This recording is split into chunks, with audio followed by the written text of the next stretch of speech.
Shalom, everyone. I'm Brother Doug. As always, with my mom, sister Sharon, and our brother Dennis here.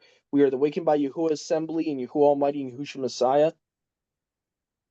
And we are going to be doing we're going to start off because this is very important last great day.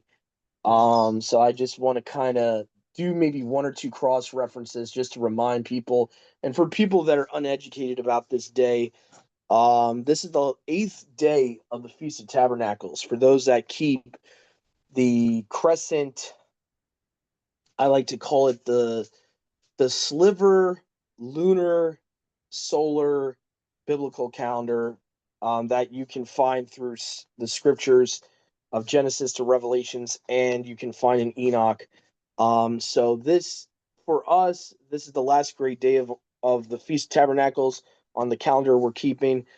This last great day, Yahusha made it. Get out. He made it pertinent.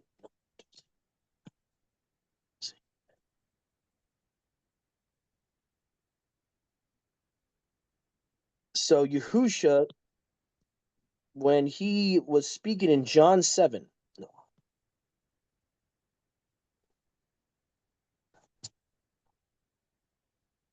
he's right.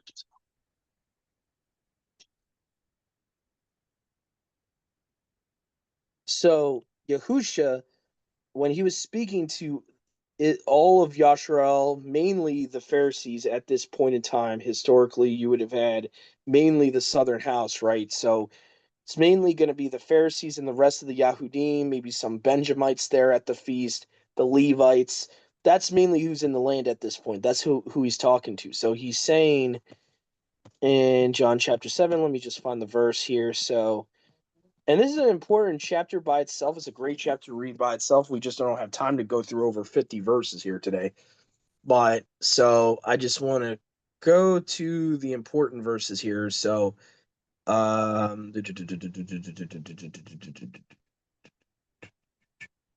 does it talk about every? Talks about it too. No, I'm looking for a specific verse in it where it talks about everyone who thirsts. So this is a really important verse, not just for the feast, but what he's actually saying. Um, let's see. Let me just look this up real quick. Everyone who thirsts. No, let's see.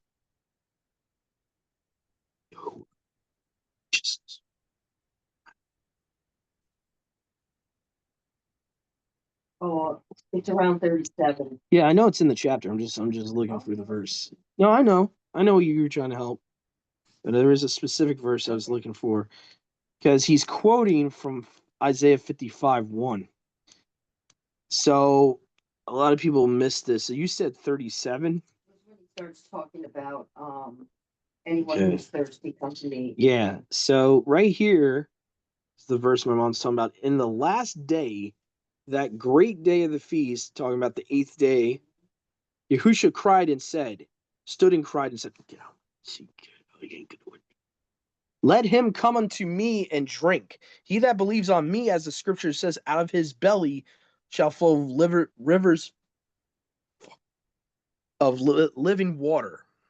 But he spake this of the Spirit which they that believe on him should receive. For the set apart Spirit was not yet given, because Yahusha was not yet esteemed." Now, I mean, there's a lot to unpack just with those three verses. The fact that verse 38 is clearly pulling from Isaiah 55:1 when Yahuwah says the same thing. Okay. Secondly, in verse 39, this does not mean that Yahuwah never gave his spirit to Israel. What it's talking about is the outpouring that would happen in Acts chapter 1, where for the first time in history, you would have not just Israel, but you would have believing Gentiles from the other nations be filled with his spirit. So a lot of people misunderstand Acts 1. Acts 1 was not like Yahuwah withheld his set apart spirit the whole Old Testament and he gave it for the first time. No. That's not what Acts 1 is about. Acts 1 is about the Gentiles who were not Israelite born received the Spirit. Whole different story. Whole different story. So a lot of people misunderstand that. Let me guess, they kicked us off, didn't they? You stupid idiot. Oh, okay, we're still on good. Because sometimes Zoom be kicking us off for no reason from this hotspot. Okay, good. I'm glad we were on the whole time. So anyway, so hopefully you understand what I'm saying here. This verse 38 in no way, shape, or form is it saying that this was the first time it was ever given, because that's exactly how the Christians take it. They take it, oh, see, well, they didn't have his spirit until then. If that's the case, then you got called David a liar. You got to ignore all the book of Psalms. You got to ignore Numbers, because the first ever outpouring was before Acts 1. The first ever one was when the elders were being chosen. You had a certain number of elders that Moses picked. And when they went up to the mountain, Yahuwah said, give a portion of my spirit that's in you to all the elders. So the point is, Yahuwah's done this before. So in no way, shape, or form can John make up a whole new doctrine. John's not Yahuwah. John's not Yahusha. He doesn't have the authority to make a whole new, brand new doctrine, that this was the first time it was ever given. No, what it's saying is that they that which believe on him, meaning everyone that believes on him, meaning whether you're natural born, wild branch, everyone that believes on him would receive the Spirit. That didn't happen yet. You didn't see Gentiles being filled with the Spirit in the Old Testament. You can correct me if I'm wrong, but not one time did a Gentile get filled with the set apart Spirit. This is what we need to understand. Yahuwah doesn't look at everyone equal, okay? And this is another thing. He didn't choose to really outpour his Spirit on everyone until this point. He chose that for a reason, because his actual plan initially was to have Israel be the lights to the nations, to be like act as Yahusha and bring the nations back in after the Tower of Babel. And that's why it's so important to understand what happened in the Tower of Babel. Okay, what we're gonna read about today, if I'm not mistaken, because we stopped at chapter 9 last week. So we'll read about that today and how it connects to this, how it connects to Acts 1. Basically, Yahuwah was reversing Babel. I know a lot of people are going to be like, what are you talking about? If you go to Acts chapter 1, it talks about that when they were giving the gift of tongues, they were able to understand their brother. They were able to understand they could understand the Greek language. They were able to understand this language and that language. They were able to speak languages they didn't originally been able to speak. So he's like reversing Genesis 11. Yahusha is reversing Genesis 11. Yahuwah is reversing Genesis 11. That's what's going on. So the even when you look at Shavuot, which is before this feast, but this kind of connects to Shavuot, that the outpouring, it wasn't just about outpouring of the Spirit. It was outpouring of the Spirit on Gentiles, which caused them and the natural born Israelites to know each other's language. Again, it reverses the Tower of Babel. That's the whole point. And I can prove this because when you go to Genesis 11, what we're going to do later on, you're going to see that Yahuwah himself created the other languages. So Yahuwah chose to separate the languages. Now he chose to unseparate them.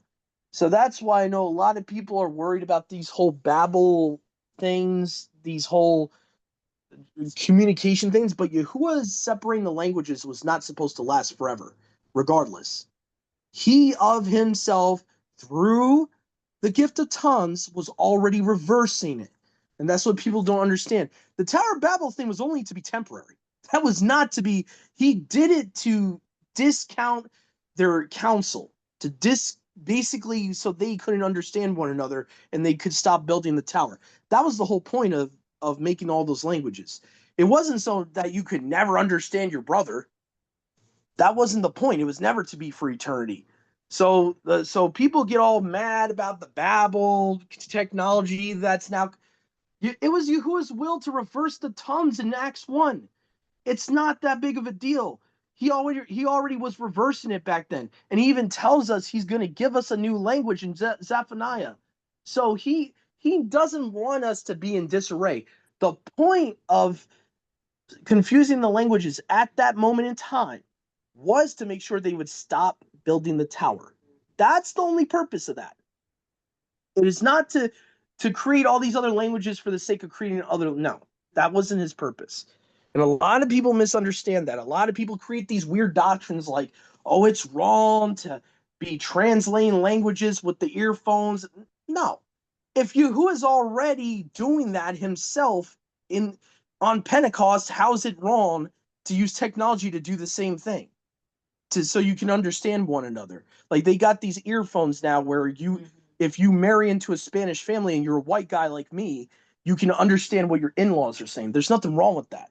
But we tend to like to be rabbinical. Us humans, we don't want to let scripture say what it says. We want to create these weird doctrines that, well, he doesn't want us reversing languages. How do you know that? Did he say that? Did he say, oh, I want this to be forever? No, he did it one time. And he reversed it himself through the apostles in Acts 1, because it says what they understood one another's language. That's the exact reverse of Genesis 11. You see what I'm saying? So I get it. We get overzealous and we're like, oh, this Babel program's bad. Is it? Because in Acts 1, again, Yahuwah did the same thing, but by his set apart spirit. It's not really any different. Yahuwah reversed the confusing of tongues. That was part of the speaking in tongues. Was okay, now I can understand this guy of this nation. He can understand me, and we don't have a language barrier. Because think about it. You think the good news is going to get through if there's a language barrier? No, no. So again, we gotta be careful what we say is Yahuwah's will and not. We gotta be extremely careful because we humans are our sinful nature is rabbinical. We are rabbinical in nature. Think about it. If Nehemiah and Ezra were like what they call the first ever rabbis, haha, in Nehemiah, what is it? Nehemiah, I think 7 or 8. So if they Yahuwah's people could be rabbinical, I think us as wild branches being grafted in, we're going to be rabbinical too. It's in our human nature to want to add and take away from his word. That's why he's saying don't add or take away. That's why he constantly keeps saying, don't add to my law. Don't be adding to my commands. So what I'm trying to explain to everyone is Acts 1 had nothing to do with first giving his spirit for the first time. It never says that. It's never about that. It's about giving his spirit to Gentiles, number one, and it's about reversing the Tower of Babel. It's very clear. That's what's going on. Because now after that, the apostles are able to go to all these nations and preach the good news. Why? Because now they got the gift of tongues. Now they can talk to all these languages, if that makes any sense. But I just want to read to you guys what I'm talking about. Even though we're going to get into it later, I just want to give you some context from Genesis 11 real quick. Okay, and what I'm talking about. So if we just jump to a specific verse here, it says, come let us, I believe this is Yahuwah talking to the messengers here. Because if you go into the Targums, there's more expounding in verse 4 there, that it's the messengers he's talking to. Let us build to ourselves a city and town. Oh no, my bad. That's not Yahuwah talking. That's the people talking. So they want to build themselves a tower. The Babylonians and all of them want to build themselves a tower so they become famous. It's all about them, the pride of life, the pride of the flesh. We are before we are scattered abroad. So obviously they plan to do something wicked because they said before we would get scattered. It's kind of like how the Watchers said, "Let us do this now," because of the punishment. Same spirit there. Okay, and Yahuwah came down to see the city and tower which the sons of men built, and Yahuwah said, "There is one race and one lip of all, and they have begun to do this. Now nothing shall fall. No, that they may under no."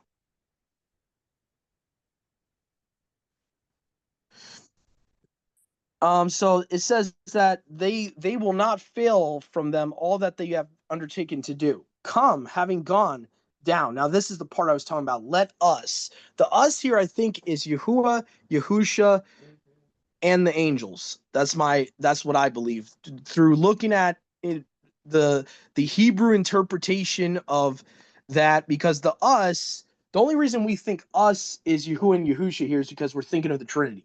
If you get rid of the Trinity, you're not going to think it's the us there.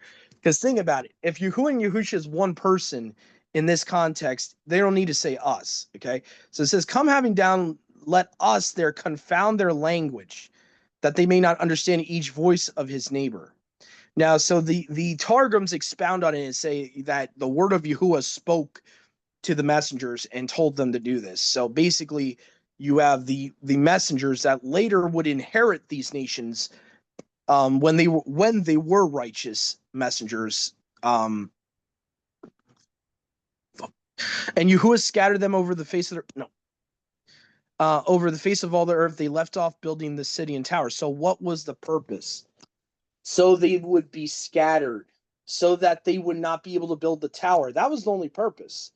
So it makes it very clear there. And then if you fast forward to Deuteronomy 32, verse 8, the guys that were Yahuwah told to come with him, or Yahuwah told to come with him to confound their languages, these same principalities he puts over those exact nations. So it's here, it says here in Deuteronomy 32:8, when the Most High divided the nations, scattered them. When he separated the sons of Adam, he set the boundaries of the nations according to the number of the messengers of Eluah. And his people Jacob became the portion of Yahuwah. Yasharal was the line of his inheritance. So at this point, you got when that event happened, basically you had Israel now only being his people, Israel only being in covenant with him. And now these other nations who are now under these messengers, these heavenly beings, each messenger was over a nation. Traditionally, they interpreted it as 70 nations, 70 messengers, one angel over every country. And it's still to this day, you have that. You have principalities over every nation. So even to this day, you got a prince of Persia, you got a prince of Greece, that's what Daniel's all about. A lot of people are like, who the heck's the prince of Persia? Well, you got to go to Deuteronomy 32 to understand in the original context, there was something called the heavenly council. Yahuwah was the top supreme mighty one. And then he had all his sons on other thrones around him. And so what he's saying in Genesis 11, hey, help me out here. We're about to confound the languages.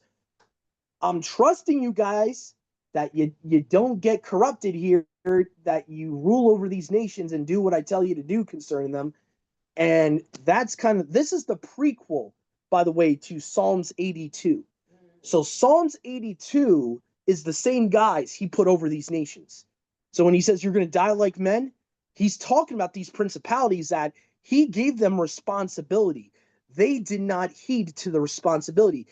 It's almost an oral tradition with the Hebrews that these same 70 messengers eventually fell. They became fallen messengers, and they wanted to have these Gentile nations worship them. And just one more scripture I'm going to give you guys here before we move on here and get back on topic. But I just want to show you what I'm talking about here. So, for some reason I don't have the Jubilee Bible on here. Yeah, I gotta put the extra modules on this device. So let me just go here. I'm going to show you. There's an interesting translation that's based on the King James, but it's called the Jubilee Bible. Jubilee 2000. Isaiah 14. I just want to show you something because it's interesting how they phrase it in Isaiah 14 when it's talking about the devil. So it says here when he's pronouncing, this is like a little bit of the backstory, not the whole backstory, because Ezekiel 28 goes into more depth, but this is the backstory of Satan. And you get a little hint here about what these fallen angels were trying to do with the nations that they were now over. How are you fallen from heaven, O Halel, son of the morning? How are you cut down to the ground? Who did claim the Gentiles as inheritance. So Satan wanted to claim them as an inheritance. So you could see these other 70 guys that fell, fast forward Psalms 82, they wanted to do the same thing. They wanted to steal the Gentiles as their own inheritance. And Yahuwah, that's why he made Yahuwah pissed. And he's like, all right, you're going to die like men. That's the divine council concept. See, we don't understand this because we're not born Hebrew. We don't understand Hebrew culture. We don't understand. In your Bible, they changed that verse in Deuteronomy 32 to say sons of Israel. When did he give the Gentiles to the son of Israel at the Tower of Babel? How does that make any sense? Right. Jacob was not even born yet. So how does that even make any sense? What I believe happened was, because the Dead Sea Scrolls actually say angels as well. What happened was, between like 100 BC and when the Masoretic text was written, that whole gap of almost 1,000 years, somewhere the scribes started to change things, and they started to say, oh no, this is not good, because this shows that, we're not any better than the Gentiles. We got to change this. We got to make it look like we were always to inherit the Gentiles, when Yahuwah is the one that inherits them, first of all. Because I'll show you what I'm talking about. Psalms 82, I'll show you how in error they are about that, how these Jewish people would try to claim, oh, well, see, we were always supposed to inherit you as our slaves. Okay? Who's inheriting the nation? Psalms 82, verse 8. Arise, O Alua, and you judge the earth, for you shall inherit all nations. We're not inheriting anything as far as the Gentiles are concerned. We're not inheriting the Gentiles. That is a Judaism false interpretation that I guarantee you whoever changed the text in Deuteronomy 32 verse 8 had that bias. So hopefully you guys can see why it's so important to have as close as you can to the original of certain verses, because verses like that have been changed. But again, Acts 1 is the two portions of Acts 1 is the importance of it is reversing the Babylon languages, and basically the Gentiles being filled with Yahuwah's spirit on a I'm not saying that, and I might have to correct myself. I'm not saying that there wasn't ever an exception that maybe one believing Gentile would have had his spirit in the Old Testament. I'm saying, though, on a grand scale, that really didn't happen in the Old Testament. Yahuwah did that in Acts 1, and that was a major part of it. So anyway, moving forward, we already talked about the last great day. Okay, the only other verse I have for the last great day really comes in Leviticus 23 when it's talking about the feast itself. So you go down, I think it's all the way at the end. Yeah, it's almost all the way at the end here. Okay, so not the 10th day. Okay. Here we go. Verse Leviticus 23:36. Actually, you know what? No. That's not the one I'm looking for. Verse 39, sorry. And on the 15th day of the 7th month, when you shall have completely gathered in the fruits of the earth. So this was a big agricultural feast. You're gathering all the fruit of the ground. You shall have completely gathered, no, the fruits of the ground. You shall keep a feast to Yahuwah 7 days. And on the first day there shall be a rest, and on the 8th day a rest. So the reason it's 8 days, even though it says to keep it for 7 days, Hebraically it's 8 days. Why? Because it's sunset of the first to the sunset of the 8th. So that's like sunset to sunset, that's 8 days. So that's why. 7 days you shall dwell in tabernacles. Every native in Yashrael shall dwell in tents. So just for another time, because I'm not too firm on this stance, I wonder if the 8th day you're supposed to dwell in tabernacles then. Because it says 7 days you dwell in tabernacles, and there's no other verse that talks about how long you're supposed to dwell in there for. So that would be a good thing to research about how they interpreted that. Whether that literally means you don't do it on the 8th. But anyway, we see that there's a last great day of the feast. It's for 8 days. So this last great day of the feast, I think prophetically was also about the wedding feast. It's supposed to foreshadow the wedding feast. It's supposed to foreshadow the marriage supper of the Lamb. Because again, a lot of people like to talk about, oh, that the marriage supper of the Lamb is going to happen on this other feast and that other feast. The thing is, guys, culturally, there's only one feast they associated with marriages. If you go into ancient Israel, I mean, they do it still. Even the air quote Jews today do it, and they do the whole. Most of their marriages are on Sukkot, like almost every time, if you really think about it. So they, even if they're counterfeits, which we know they're counterfeits. They're posing as Yahudim, whatever. We understand that ethnically. For them to convert, they also understood what previous traditions that the real Israelites had. So it seems like these traditions stem back very long time. And a lot of people, like, they misunderstand. They think that rabbinical Judaism started in, like, the 1940s or whatever. No, rabbinical Judaism goes all the way back to the Pharisees. So a lot of the traditions these Ashkenazis have today are not really their traditions. It goes all the way back to the early Talmudic period, like 300 AD to 600 AD, which was way before Ashkenazi ever came to the land. So again, what you got to understand is they were basically Polish, Russian, European converts to Phariseeism. They didn't create Phariseeism, they converted to it.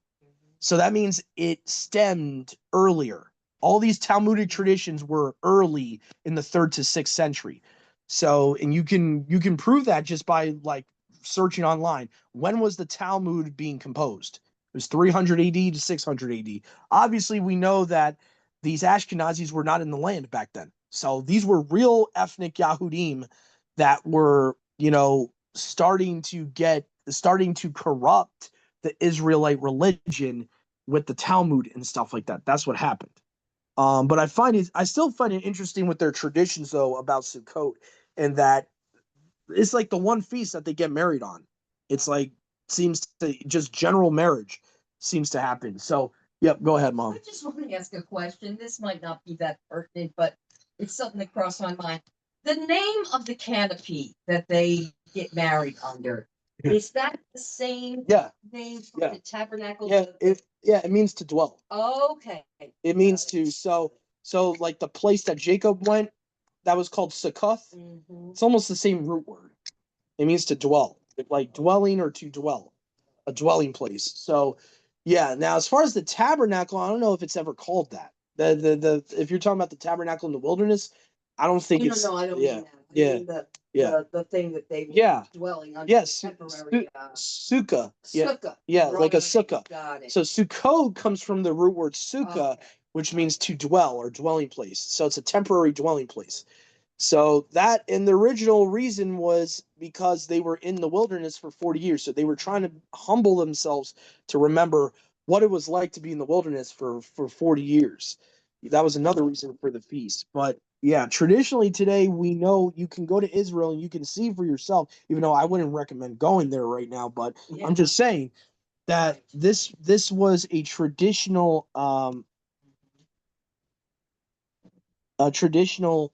basically understanding that, though prophetically they always looked at Sukkah as the wedding feast. They always did. They did not Sukkot as the wedding feast. They never looked at any other feast as the wedding supper of the Lamb. They never did that. Even before the New Testament was written, they would have understood that. Like, they would have understood that, okay, like John wrote this, okay, so that must be Sukkah right before the millennial or during the millennial, because, like, you're not going to do that on trumpets. Trumpets not a feast that they would have marriages on. Passover would never have marriages on, and so that's the basic concept. Because even if you want to point to Passover, you can think about it. When did Israel spiritually get married to Yahuwah? It was after Passover. So even if people want to point and say, well, what about Sinai? Yeah, but Sinai was months after the Passover. So you're the earliest that you could see a marriage taking place, even in the first covenant, would have been like, some people want to claim it's Shavuot is when they were given the law. Even that's the case, that was a one-time thing, and that never happened again. Like that when he gave them the law at Sinai, and some people want to say it's Shavuot, even though I believe Shavuot would have probably it would have not been close enough to make it Shavuot, because unless you're in the desert for like 90 days, like how many months is Shavuot from Passover? That that's like 2 months at least, right? Right. Yeah, so that'd be 60 days. I don't think it took them 60 days to get to Sinai. I seriously doubt it. I would say maybe 40, 50 at best. So you're talking about a difference of 10 days. Um, yeah, they try to do that in Judaism for tradition's sake. They do that. They admit, the rabbis admit, there's no proof of them getting married on Shavuot, that Yahuwah would have gave his covenant to them at Sinai on Shavuot. There's no proof of that. So anyway, but my point is, the only time we see in tradition where they're getting married, like even a normal man and a woman, is Sukkot, and that's it. So that's why I lean with the wedding supper of the Lamb in heaven. When it happens, it will happen on that feast, some point at that feast. So, and that's why it makes sense that he's going to return on trumpets, and then you got from trumpets, you only got one feast in between. So you would have trumpets and then atonement, when everyone's like basically, you know, the 144,000 are saved, atonement with their resurrected bodies, and then you have a small gap of time between the resurrection and the wedding supper. You see what I'm saying? Like, it makes a lot more sense. Yeah, it does. So anyway, so not trying to beat the dead horse here, but so I think we're gonna go to we're gonna switch to our readings here, since we got that introduction done with the last great day. So we left off, what, Mom, at Genesis 9? Yes. All right, so let's do Genesis 10 here. Okay, this is gonna be a little lengthy of a chapter here. I'll try to skim through some of the genealogy here, because some of us that just this is like just repetition for a lot of us here. So now these are the generations of the sons of Noah: Shem, Ham, Japheth. The sons were born to them after the flood. The sons of Japheth, get out of my head. Gomer, no, no. All right, Gomer, Magog, Madai, Yavan, Elisha, Tubal, Meshech, and Tiraz.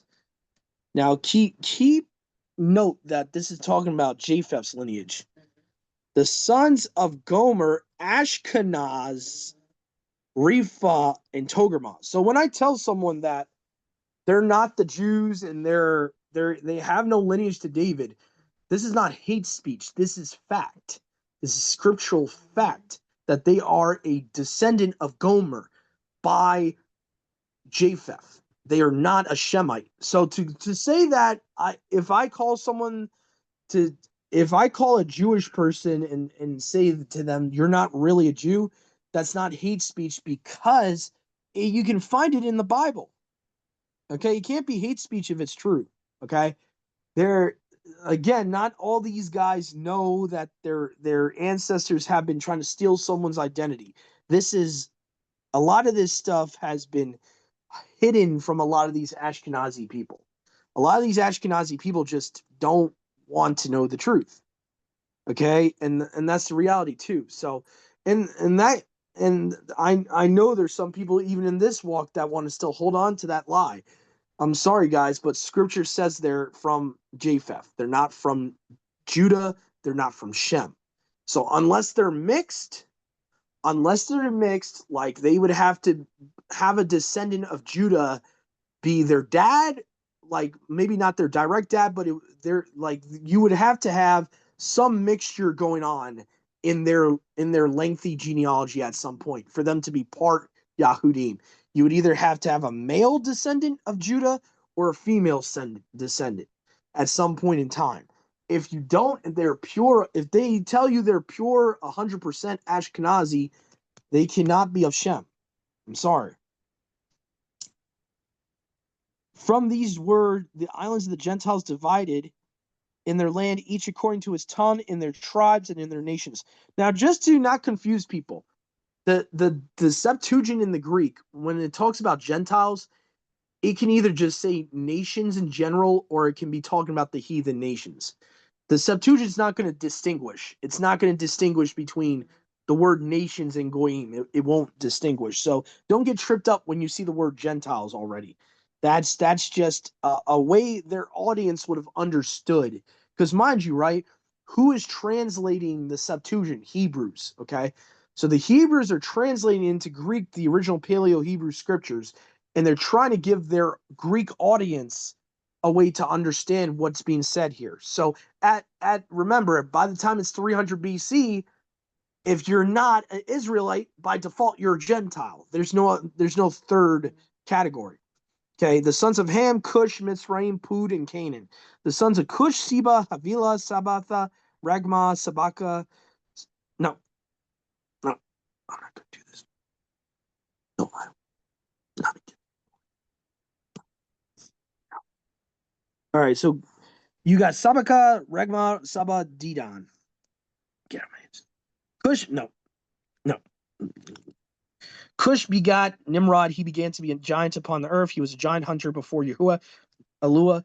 Therefore, they say, as Nimrod, the giant hunter before Yahuwah. And by the way, in the Hebrew, the Hebrew word for began seems to be like he became something. So this seems to allude to that he corrupted himself. He was not born a giant. We have no reason to think he was born a giant. So it's interesting. He became a giant, and now he is hunting giants. And the beginning of his kingdom was Babylon, Erech, Akkad, Calneh in the land of Shinar. Out of that land came Assyria and built Nineveh. Now, there's two ways people interpret this. Out of that land came Ashur and built Nineveh, Rehoboth, and Calah. So some people will say, oh, well, that's talking about the Ashur of Seth. The problem is, I would really have to look into and see if Ashur really, the original person Ashur of Seth's line, if he ever even would have been alive to do this. Because we know from history that Nineveh was a city of Nimrod. We know from history Nineveh built he built Nineveh, Rehoboth, and Calais. So it would make no sense for it to say that Ashur went out and built those things if Nimrod was the one to build them. So it wouldn't make much sense. So I believe it's supposed to say, out of that land came Assyria, the land Assyria. And then it would be like, and built is referring to Nimrod. Nimrod built Nineveh, Rehoboth, and Calais. I could be wrong, but I have yet to see historical evidence that the Ashur guy from Seth's line would have been still living after Nimrod has his empire and all that. And days between Nineveh and Calah, this is the great city. And Mitzrayim begot Ludim, Naphthalim, Anathim, and Labim. And the Pastrusim, Kazumim, which came from the Philistines, and Caphtorim. You know what's interesting? Caphtor. I've heard that Caphtor somehow is related in some Jewish traditions, ethnically to the Greeks. There's something about Caphtor in with the Greek origin of the Grecians. So I would want to look into that just to confirm that. Canaan begot Sidon, his firstborn, and the Hittite. Okay, so this is interesting. Sidon is like cousins with the Hittites. So the tired people. That's interesting. And Jebusites and Amorites and Girgashites and Hivites and Arukite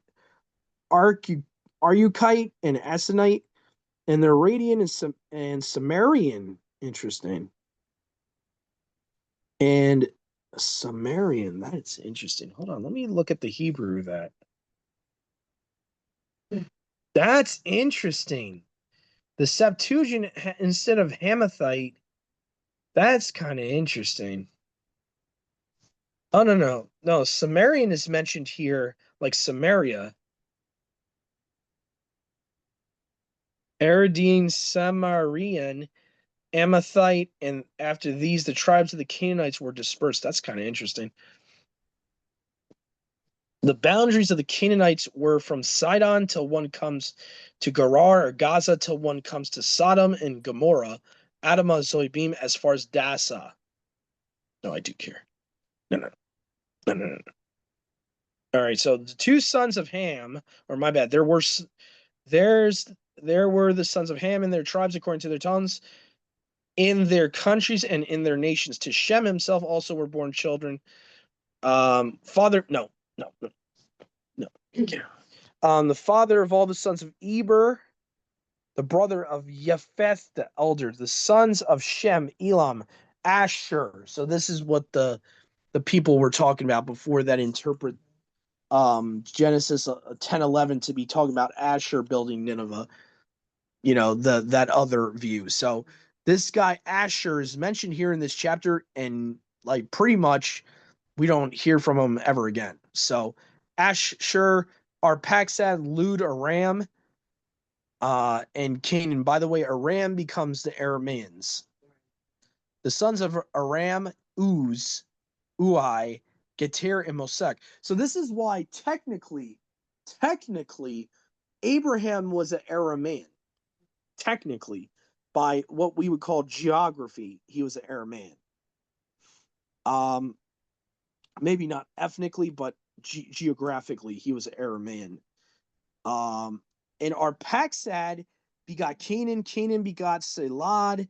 Salad begot Eber. Eber were born two sons of the one, Phaleg, because in the days the earth was divided, and the name of his brother was Yoktan. And I've heard people try to say, mind you, we're not at the Tower of Babel yet. A lot of people want to say that this is talking about the Tower of Babel. We're not even at the Tower of Babel yet. Okay, so Peleg would have been way before the Tower of Babel. So when it says the earth was divided, it's not talking about the people. It's talking about the earth, the ground was divided. I believe this is talking about what's that thing science called? Pangea. Oh yeah. I believe this is Pangea here, where the continents basically through the I think they called the tectonic plates or whatever caused the, even though I don't believe the tectonic plates were the ones to divide the actual nations, I believe that the flood possibly could have caused a shift in the earth where now you have these nations separated. Instead of one big supercontinent, you have them separated. I believe that's what actually happened. So technically Pangea is true, but not according to how they describe it in mainstream science. All right, so his brother's Yoktan. Yoktan begot Amat. No, no, no. These because they're not righteous, and destroyed. All right.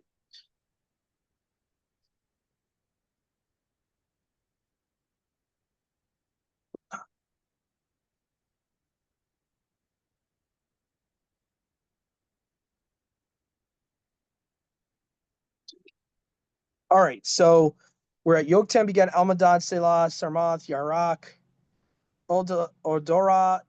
Get out. See, get out.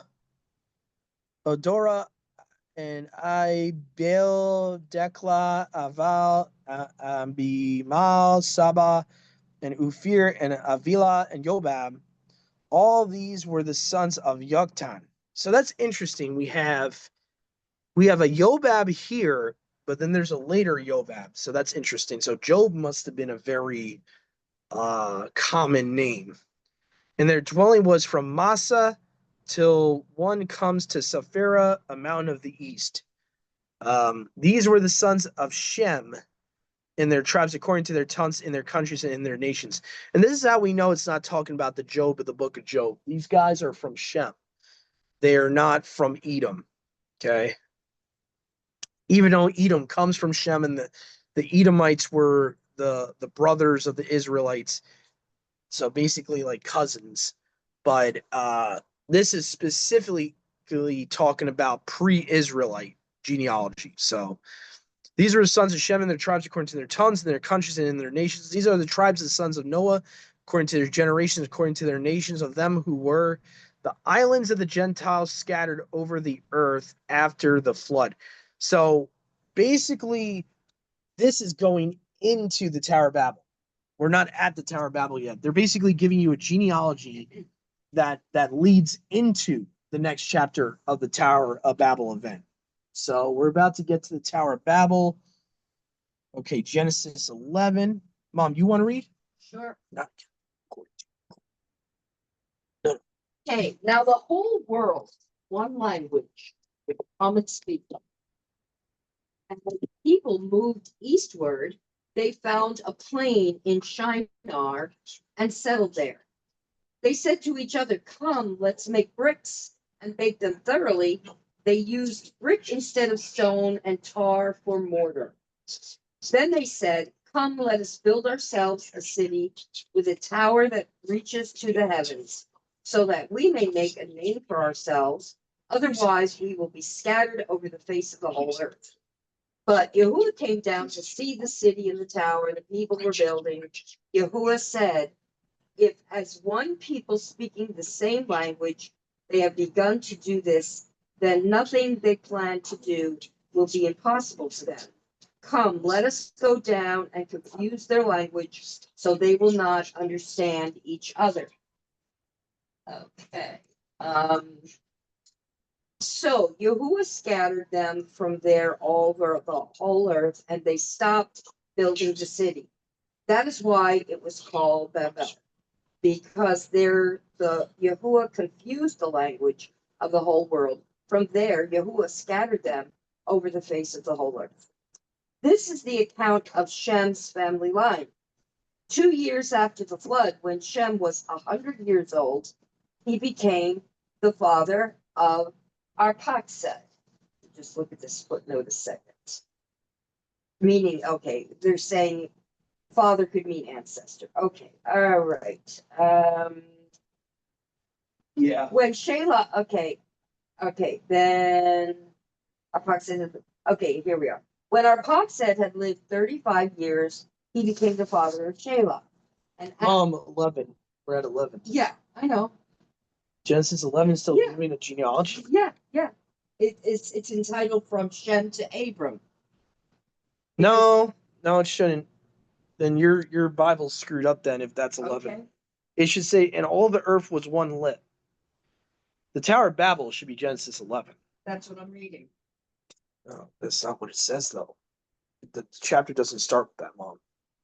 It says the Tower of Babel Yeah, on chapter 11. but you shouldn't have any genealogies in that chapter. Okay, well, I don't know. Maybe it's this particular Bible. I don't know. That's And what it says. You probably got to turn the page, is what I'm saying. No, this is it right here. 11, there. Yeah. Yeah, but 11 doesn't say any of that stuff you were just reading. 11's here. I was just reading over here, part of chapter 11. Oh, okay. Okay. You want me to read it or? Yeah, Yeah, I didn't realize. Right, okay, so we're up to 11. Shelah had lived 30 years. He became the father of Eber. And after he became the father of Eber, Shelah lived 403 years and had other sons and daughters. When Eber had lived 34 years, he became the father of Peleg. And after he became the father of Peleg, Eber lived 430 years and had other sons and daughters. When Peleg had lived 30 years, he became the father of Reu. And after he became the father of Reu, Peleg lived 209 years and had other sons and daughters. When Reu had lived 32 years, he became the father of Serug. And after he became the father of Serug, Reu lived 207 years and had other sons and daughters. We can see the age. We can see the age longevity going down. When Serug had lived 30 years, he became the father of Nahor.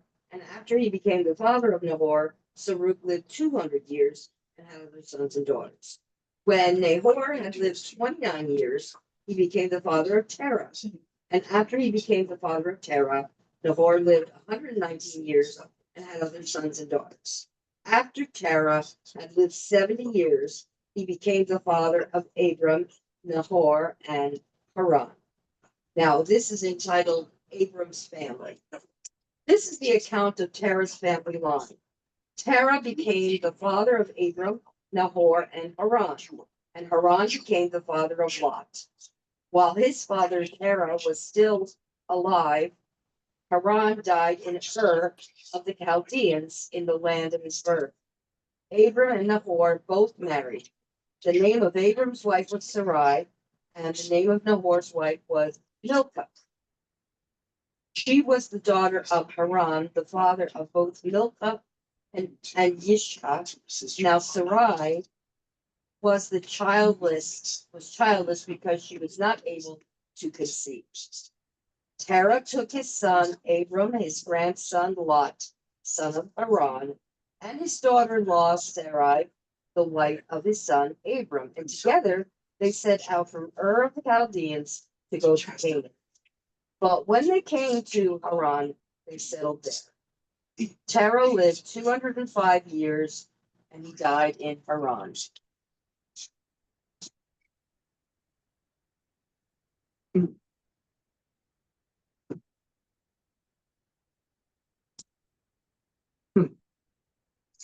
Yeah, I must have forgot that there was genealogy halfway through that chapter, that they continued with Shem's genealogy there. So Haran was obviously the grandfather of Abraham here. So we get a kind of idea when Abraham would have been born. Let's see, so technically, depending on what your interpretation of when Genesis 11 would have happened, kind of gives an idea of when Abraham would have been born. So I think they roughly, from what I remember, um, let's see here. If Terah dies, or not Terah, Haran dies here, Abraham probably would have been roughly.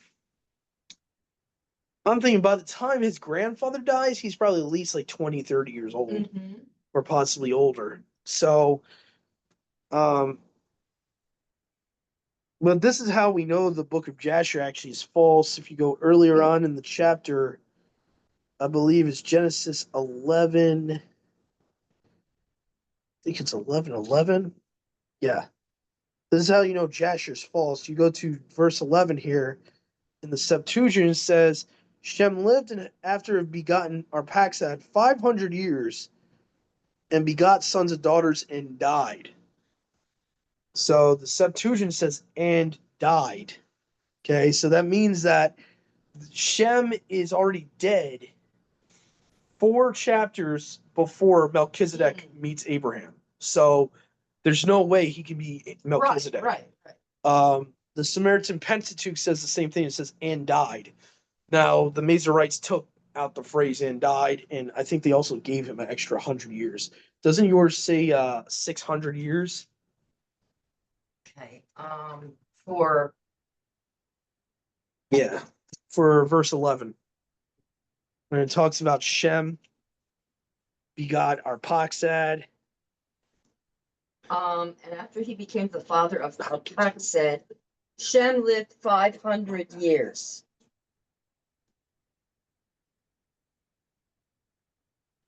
500 years. 500 it says, so it does say the same amount. So yeah, where they get out of it is erasing and died.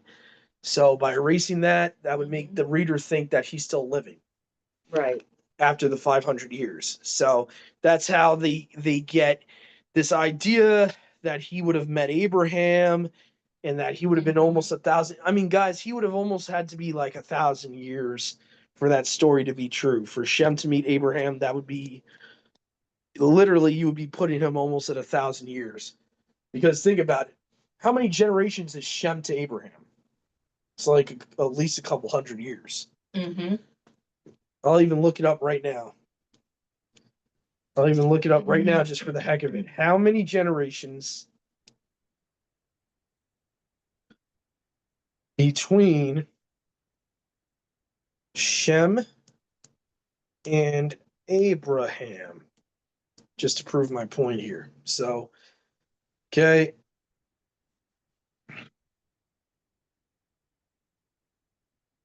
Okay. 10 generations. Wow. So let's say a generation is 20 years at the worst case scenario. Right. A generation is only 20 years, right? Because you have a child at 20 or 30 years old. Mm-hmm. What's 20 times 10? 200. So then you're going to tell me he's going to be 700 years still alive after the flood? That's kind of crazy to me. And then if you go even higher than that, because a lot of people will say, Doug, It's well, more like 50 years, actually. like they'll say, Doug, it's 70 years. I'm like, okay, you want to go with David's verse? It's even worse.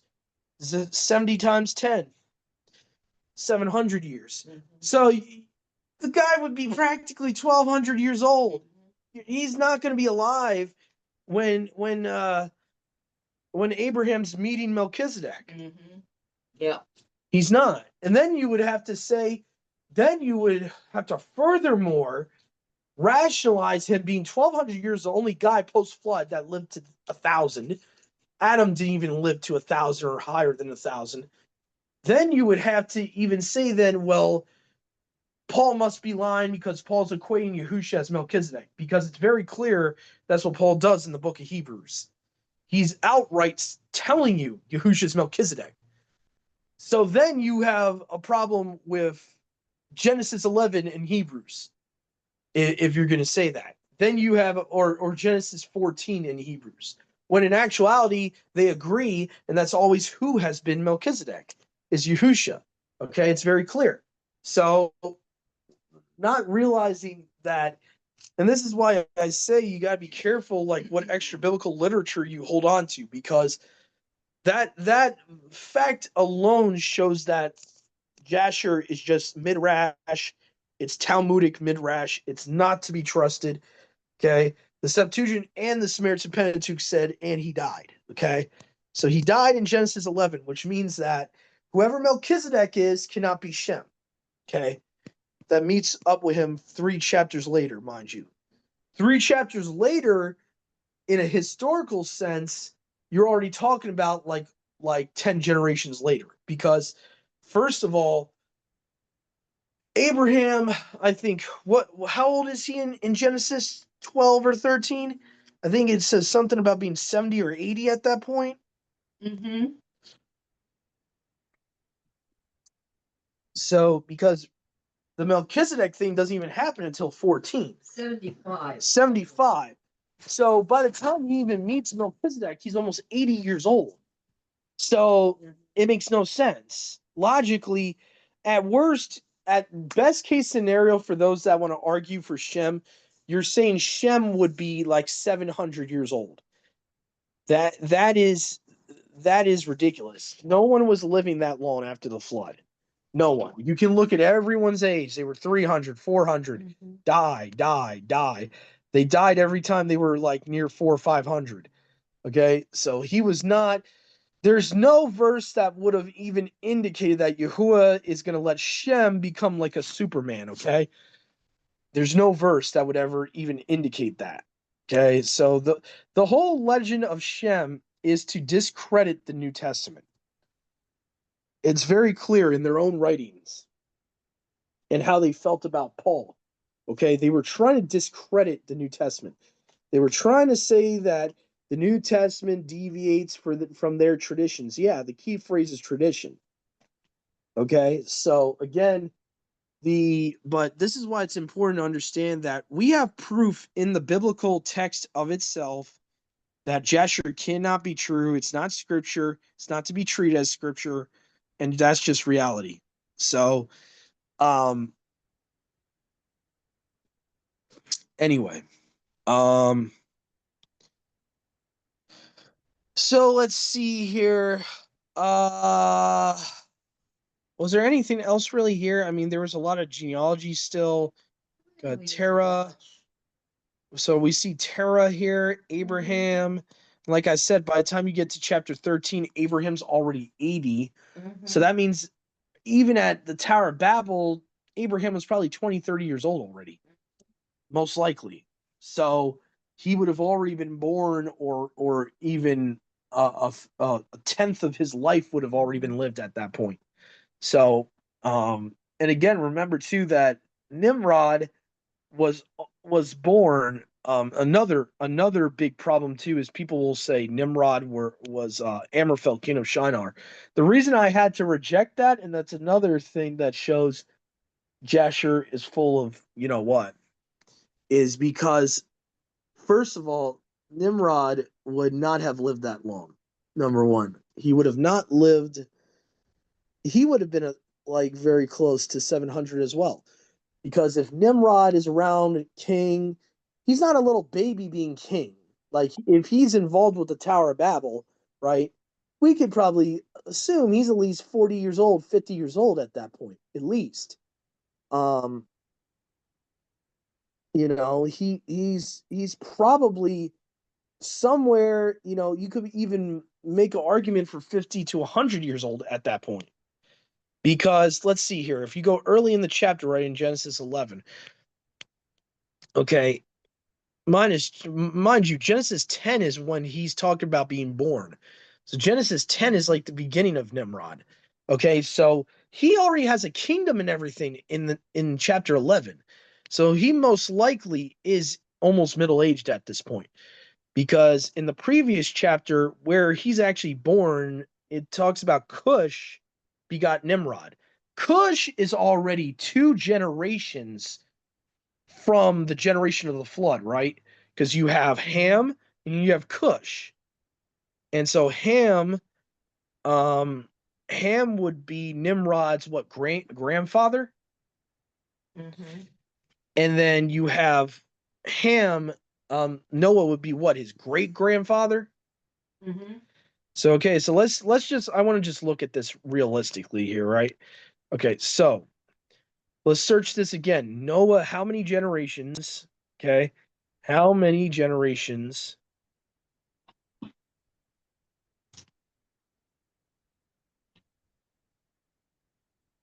from Noah to Nimrod?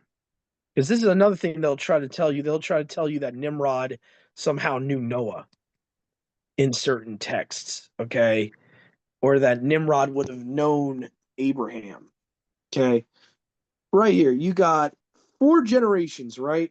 So let's do a little math here, right?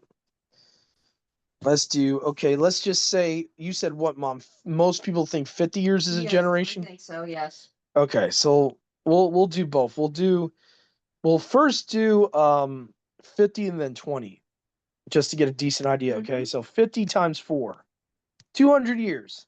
The guy would have been 200 years by the time the Tower of Babel happens. At worst case scenario, okay? So then you're telling me Noah Nimrod would have already been 200 years. And then the legend in Jasher would say that somehow he lives another couple hundred years.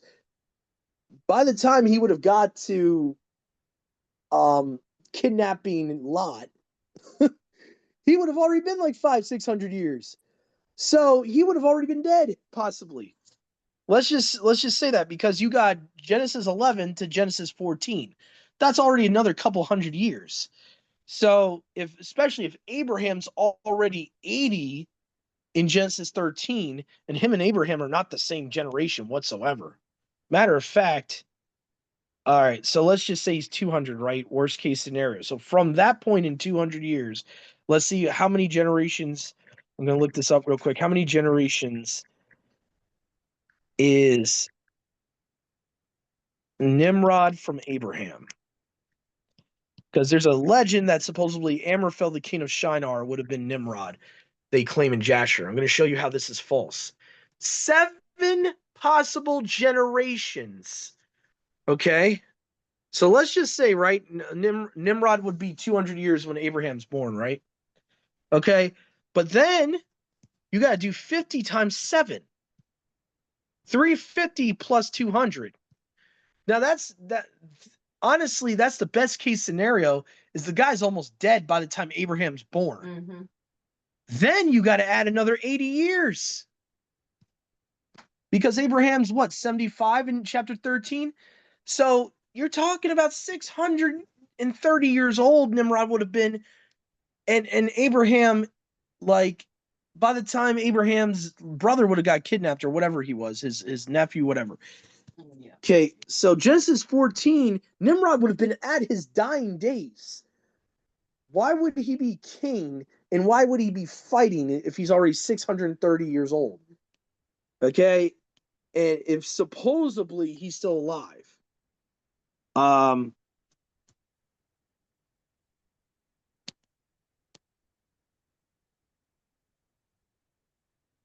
So hopefully you guys can see this. Mm-hmm. Hopefully you guys, and I'll try to share with you guys the actual Septuagint chronology to show you how bad it really is. Because if I'm not mistaken, the Septuagint shows from the genealogies in chapter 5 of Genesis that the Masoretic was actually taking 100 years off each person.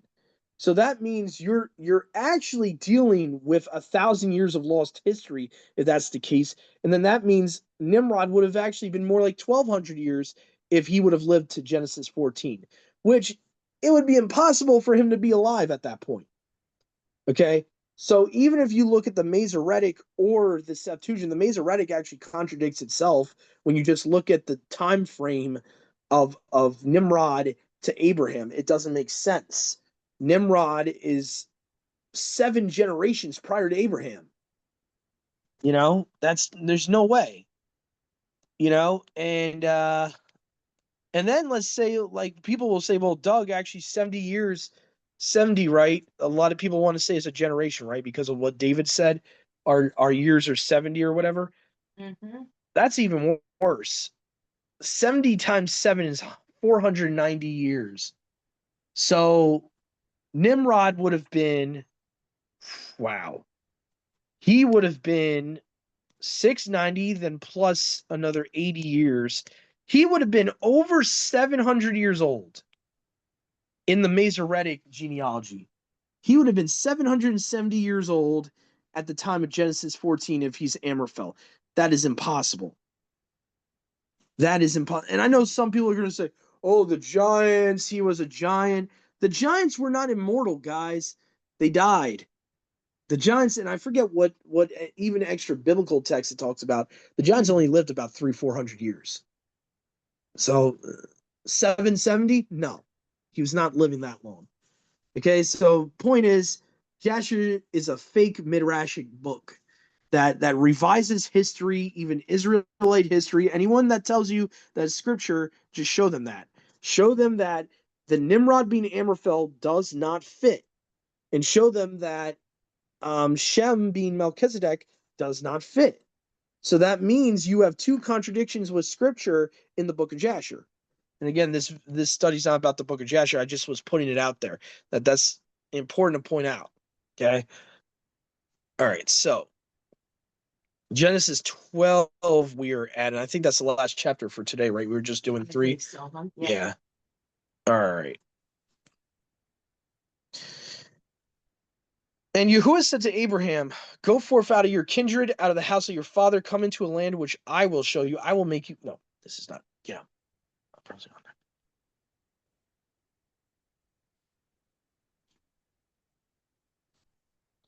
No, no. And Abraham, so it says, I will barak those who barak you, curse those who curse you, and in you, not a people, not an ethnicity, not a genealogy, okay? In you, one person, shall the tribes of the earth be baruched. And by the way, this is talking about the seed of Abraham, okay? Mm-hmm. Which is not dependent on physicality, okay? It is not dependent on genealogy. It is dependent on who is in Messiah is the seed of Abraham.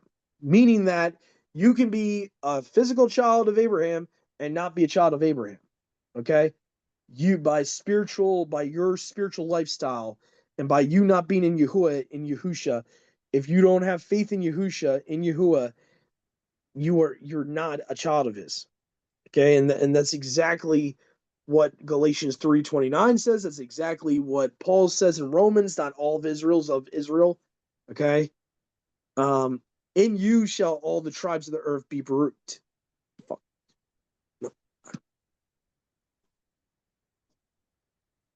no. All right, and Abraham went as no, I will continue. Lot, Abraham went as Yahuwah spoke to him. Lot departed with him, and Abraham was 75 years old. So in Genesis 12, he's 75 years old when he went out of Haran. And Abraham took Sarah, his wife, and Lot, his son of his brother, and all their possessions as they had gone out, and every soul which they had gotten in Haran, and they went forth to go into the land of Canaan. Now, I know a lot of people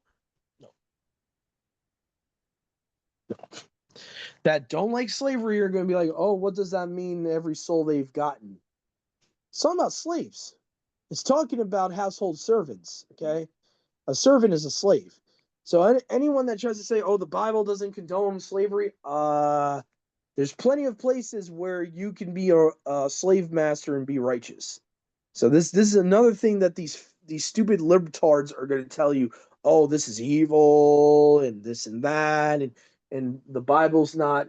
Um, the Bible shouldn't be read because it promotes slavery. First of all, you got to understand righteous slavery from right. wicked slavery. Yeah. Righteous slavery, you treat a slave almost like a child of yours. You're really treating a slave when that slave dwells with you for like those 7 years. Eventually that slave becomes like a son to you.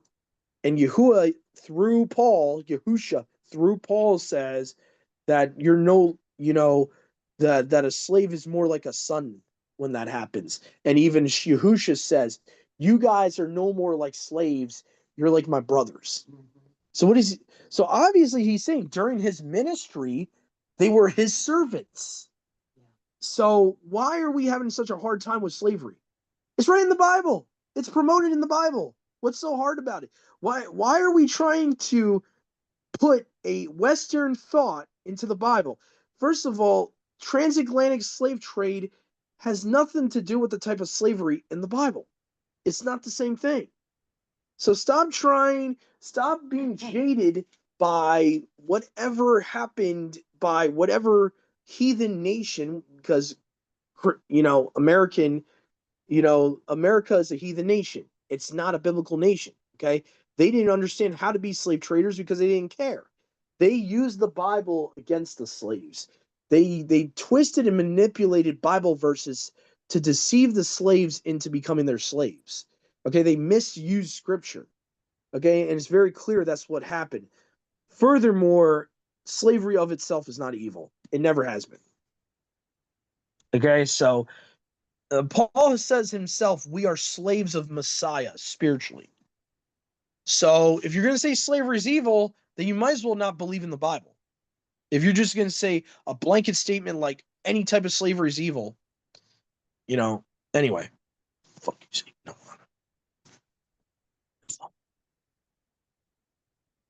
You okay, Mom? Yeah, I'm fine. Abraham traversed the land lengthwise as the place of Shechem and the high oak, and the Canaanites then inhabited the land. And then Yahuwah appeared to Abraham and said to him, no, get up. I will give this land to your seed. Abraham built an altar there to Yahuwah who appeared to him. And he departed there to the mountain eastward of Bethel, and there he pitched his tent in Bethel near the sea, Ai toward the east, and there he built an altar to Yahuwah and called on the name of Yahuwah. And a lot of people, they love taking Exodus out of context when they say, well, Abraham didn't know his name. He didn't reveal his name to Abraham, Isaac, and Jacob. That's what Exodus 6 says, supposedly. Okay, if that's the case, then why is Moses writing Genesis, writing saying that he built an altar in the name of Yahuwah and called on the name of Yahuwah? Okay, even if Moses is writing as if he was speaking, he could have, if Yahuwah was only called Al Shaddai, this is what people claim, up until the generation of Moses, why wouldn't Moses then write down he called on the name of Al Shaddai? You know, There's nowhere in no version of the Torah where Abraham, Isaac, and Jacob call Yahuwah out of their own mouth, call him Al Shaddai. There's nowhere. So that concept is not biblical. That is a misunderstanding of Exodus 6:3. Okay. Abraham departed, went and encamped in the wilderness.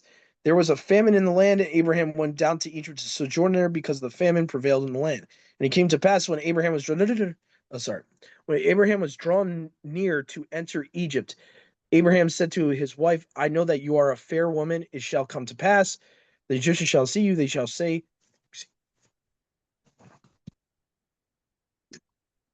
that the Egyptians shall see you. So it shall come to pass when the Egyptians, they shall say, this is his wife.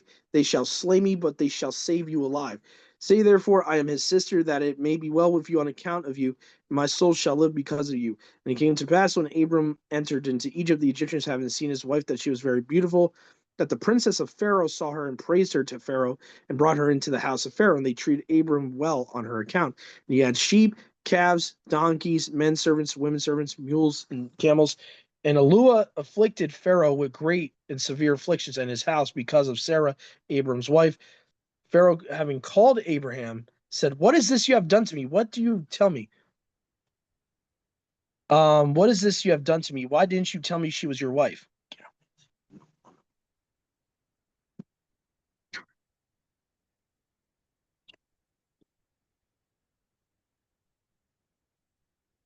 All right, so it says, wherefore did you say she is my sister, and took her for a wife to myself? Now behold, your wife is before you. Take her and go quickly. And Pharaoh gave charge to men concerning Abram to join in sending him forward and his wife and all that he had. So basically, again, Abraham was not perfect. He made mistakes. He get out of my hands.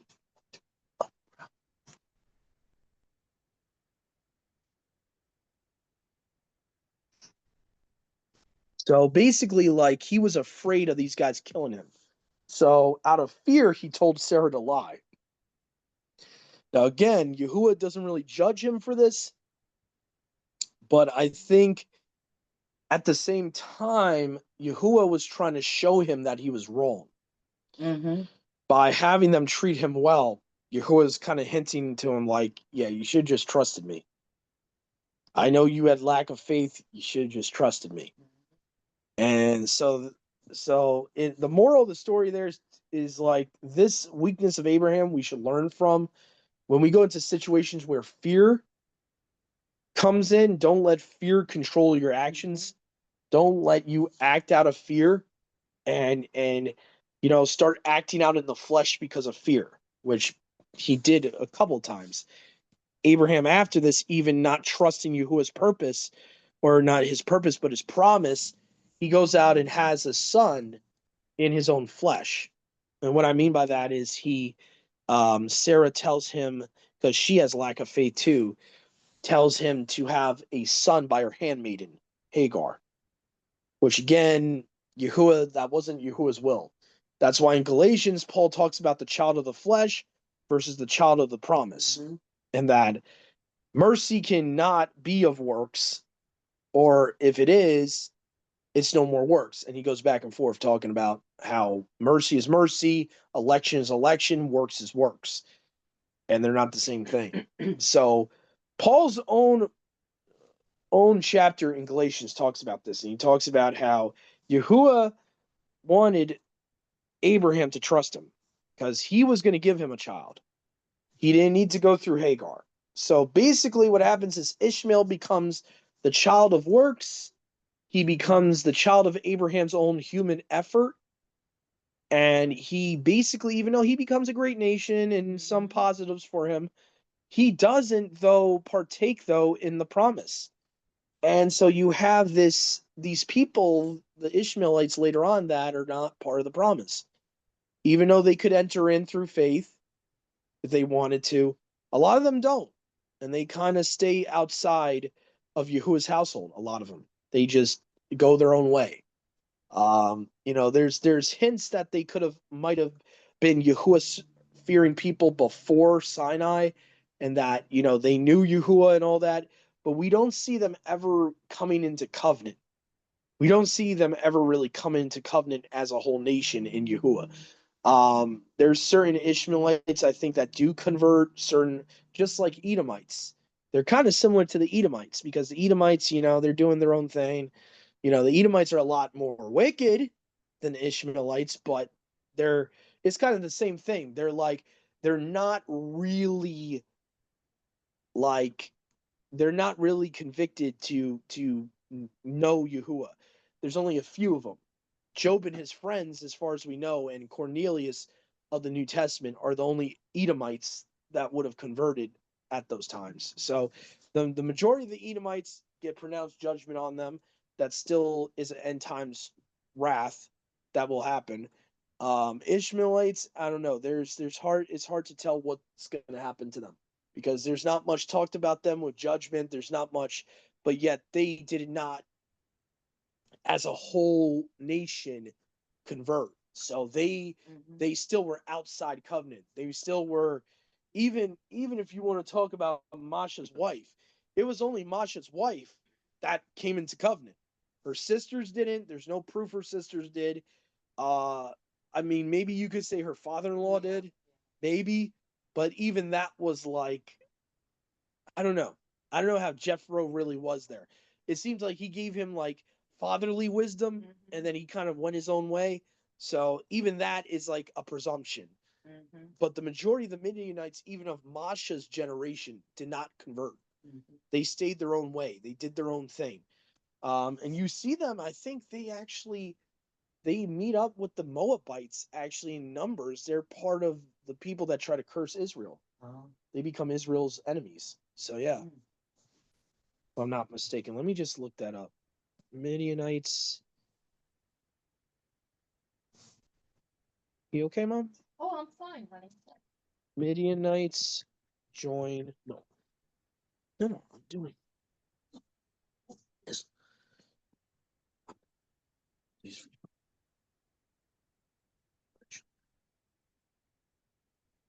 This.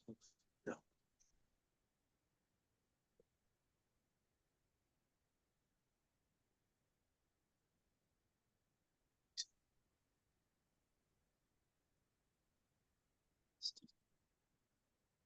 All right. So Midianites join up with Moab to curse Israel. Because I just want to see if I'm right about what I remember about that story. Because if so, that would give proof that they were. Yep.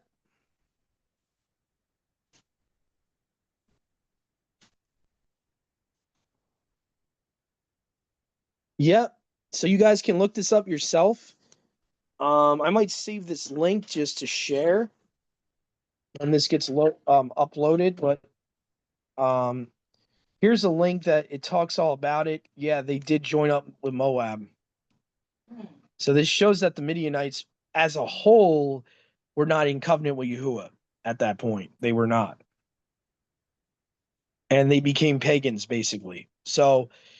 Um, so the Midianites are also rumored to be Ishmaelites, and that's why I'm showing this. I'm giving you guys a link to this because that way you can see for yourselves that Midian as a whole was not serving Yahuwah at the time of Moses. Um, and the Ishmaelites never really did. I mean, you had individuals, yes. You had individuals that would have converted.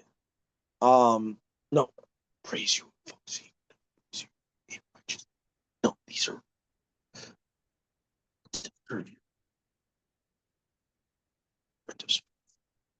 So anyway, guys, I hope you enjoyed today's study, but I think we're pretty much done here.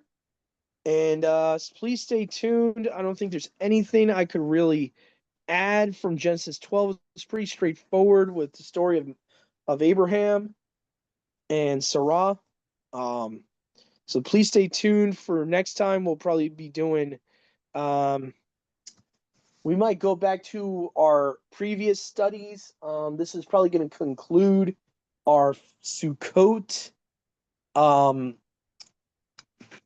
Torah readings. So hopefully this inspired a lot of you guys to do this during Sukkot. And like I said again, very important to meditate on the Torah during Sukkot. And for anyone saying like, well, we don't want to push aside Yahusha is all over the Torah.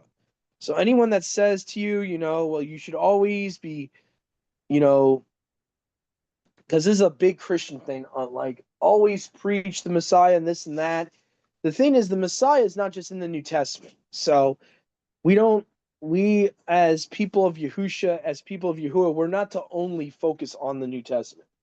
So again, like if someone says that to you, Christian says that to you, you need to explain to them that Yahusha's in the whole Bible. He's not just in one part of the Bible. Okay, so anyway, so Shabbat Shalom, everyone. Have a great last day of the feast of Sukkot in Yahuwah, in Yahusha. Shabbat Shalom to all of our brothers and sisters in Yahuwah, in Yahusha, and so be it. Have a great rest of the Shabbat, guys.